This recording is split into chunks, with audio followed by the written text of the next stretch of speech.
अस्सलाम वालेकुम। आज हमारा नेक्स्ट लेक्चर है डिफरेंस बिटवीन फॉरवर्ड रिएक्शन और रिवर्स रिएक्शन। ये शॉर्ट में क्वेश्चन आ जाता है। आगे शुरू करने से पहले काइंडली मेरे चैनल को सब्सक्राइब कर लें। अब फॉरवर्ड रिएक्शन और रिवर्स रिएक्शन दोनों में डिफरेंस क्या है? सबसे पहला डिफरेंस फॉरवर्ड रिएक्शन में होता है when reactant react to form product। ऐसा रिएक्शन जिसमें रिएक्टेंट रिएक्ट करते हैं और प्रोडक्ट बनाते हैं, उस रिएक्शन को हम कहते हैं फॉरवर्ड रिएक्शन। ठीक है। अब इसी के ऑपोजिट अगर हम देखें, the reaction in which product react to form reactant, उसको हम कहते हैं रिवर्स रिएक्शन। फॉरवर्ड रिएक्शन सबसे पहला डिफरेंस क्या है कि फॉरवर्ड रिएक्शन के अंदर जो रिएक्टेंट हैं वो रिएक्ट करके प्रोडक्ट बनाते हैं, और इसमें क्या होता है कि जो प्रोडक्ट है वो रिएक्ट करके क्या बनाता है? रिएक्टेंट। ये डिफरेंस आ गया पहला। ठीक है। सेकंड है they proceed from left to right,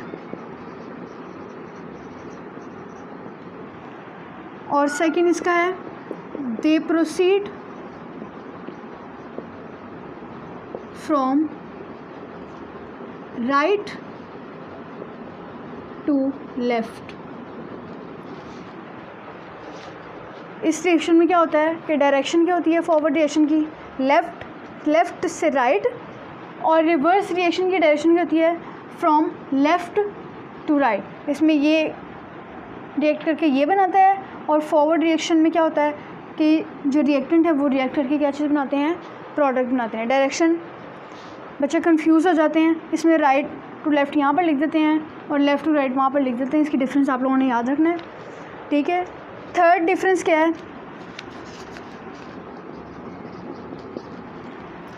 इसमें इनिशियल में, अब मैंने आप लोगों को पीछे ग्राफ बना के दिखाया था, उसमें मैंने शो किया था कि इनिशियल में फॉरवर्ड रिएक्शन फास्ट होता है। At initial forward reaction is very fast,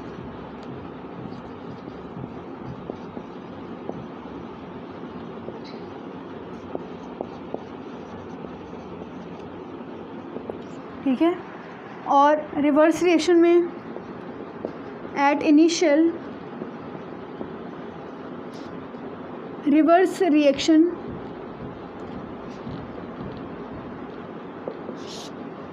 is almost negligible.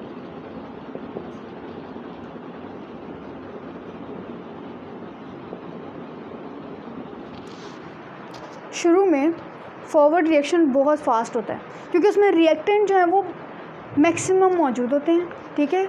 Aahista Aahista जो रिएक्टेंट है वो कन्वर्ट होना शुरू हो जाते हैं किसके अंदर? प्रोडक्ट के अंदर। रिएक्टेंट आहिस्ता आहिस्ता कम होना शुरू हो जाते हैं। फॉरवर्ड रिएक्शन भी क्या है? कम होना शुरू हो जाता है। तो एट इनिशियल रिवर्स रिएक्शन क्या होता है? ऑलमोस्ट नेग्लिजिबल होता है क्योंकि इसमें प्रोडक्ट अभी ज़्यादा मौजूद नहीं है, रिएक्टेंट मौजूद है ज़्यादा और प्रोडक्ट मौजूद नहीं है। ठीक। नेक्स्ट है फोर्थ लास्ट वन, इसका इनका जो डिफरेंस है वो है ग्रेजुअली फॉरवर्ड रिएक्शन डिक्रीजेस, और इसका है gradually reverse reaction speed up. ठीक है। फॉरवर्ड रिएक्शन आहिस्ता आहिस्ता कम होना शुरू हो जाता है, स्लो डाउन होना शुरू हो जाता है, डिक्रीज़ होना शुरू हो जाता है, और reverse reaction Aahista Aahista speed up होना शुरू हो जाता है। ये डिफरेंस है between forward reaction and reverse reaction. ये शॉर्ट में आ जाएगा, तो आप लोगों ने ये इस तरह से पॉइंट लिख लेने हैं, आप लोगों को पूरे के पूरे मार्क्स मिल जाएंगे। नेक्स्ट टॉपिक है macroscopic characteristics of dynamic equilibrium. अब डायनामिक इक्विलिब्रियम की कैरेक्टरिस्टिक्स क्या है? पहला पॉइंट है equilibrium is only achievable in a closed system. मैंने आप लोगों को पीछे जो कैल्शियम कार्बोनेट वाली एग्जांपल थी, मैंने आप लोगों को उसमें बताया भी कि फ्लास्क जो है वो क्लोज़ होना चाहिए। ठीक है, फ्लास्क क्लोज़ क्यों होना चाहिए? क्योंकि उसमें से कोई गैस एस्केप ना कर सके, कोई और चीज़ उसके अंदर एंटर ना हो सके। ठीक है, एक रिएक्शन एक फ़्लो में चलता जाए, कोई भी चीज़ बाहर ना निकले, कोई भी चीज़ अंदर एंटर ना हो, उससे क्या होगी? इक्विलिब्रियम अचीव हो जाएगी। यानी कि सिस्टम जो है वो क्या होना चाहिए? क्लोज़ होना चाहिए।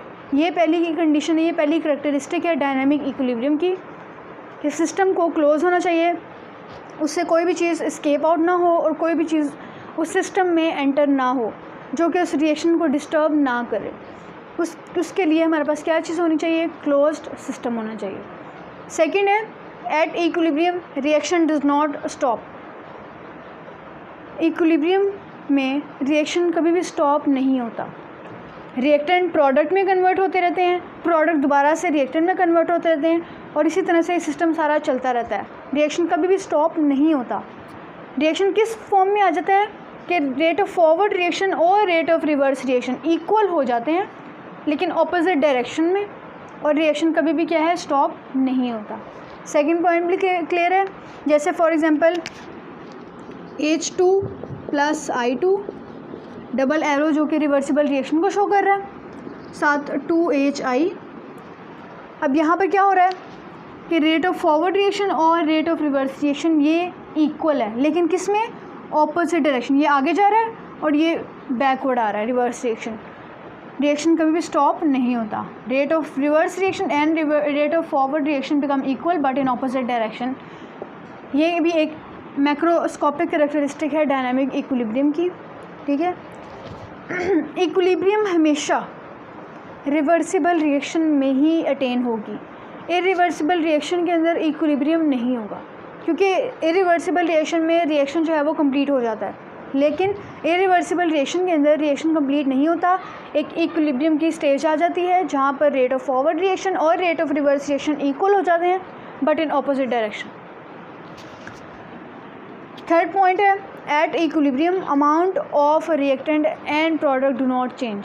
यानी कि जो उसकी कंसनट्रेशन है रिएक्टेंट और प्रोडक्ट की वो चेंज नहीं होती। फॉर एग्जांपल यहाँ पर जो आपको मैंने H2I2 वाली एग्जांपल दी है, ठीक है, इसमें जिनकी कंसनट्रेशन है वो सेम है। ठीक है, इनकी कंसनट्रेशन चेंज नहीं हो रही, जितनी इनकी कंसनट्रेशन है ये उतनी की उतनी ही रहेगी। ठीक, कंबाइन होके HI बना रहे हैं। HI जब दोबारा से टूटेगा उसी ही कंसनट्रेशन में वो दोबारा से डिकम्पोज होगा, उसकी कंसनट्रेशन वगैरह अमाउंट रिएक्टेंट और प्रोडक्ट की कंसनट्रेशन भी चेंज नहीं होगी। फोर्थ पॉइंट है equilibrium state is attainable from either way. Equilibrium state हम दो वेज से अटेन कर सकते हैं, एक फॉरवर्ड से भी और एक रिवर्स से भी, क्योंकि हमारे पास सेंटर में कौन सा रिएक्शन है? रिवर्सिबल रिएक्शन, रिवर्स एरो है। इसमें क्या होता है इक्विलिब्रियम हम यहाँ से भी अटेन कर सकते हैं और यहाँ से भी, यानी कि दो वेज से हम इक्विलिब्रियम अटेन कर सकते हैं, एक फॉरवर्ड रिएक्शन से भी और एक रिवर्स रिएक्शन से भी।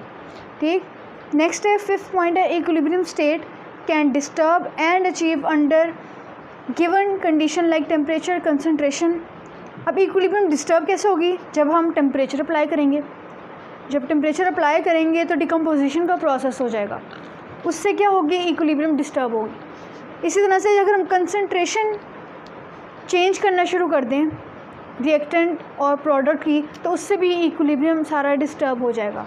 ठीक है, ये 5 पॉइंट है, ये लॉन्ग में आ जाता है, ये बहुत एक इंपॉर्टेंट लॉन्ग है इस चैप्टर का, macroscopic characteristic of dynamic equilibrium. आप लोगों ने इसमें ये पॉइंट्स लिखने होंगे, आप लोगों को पूरे मार्क्स मिल जाएंगे। ठीक है, थैंक यू।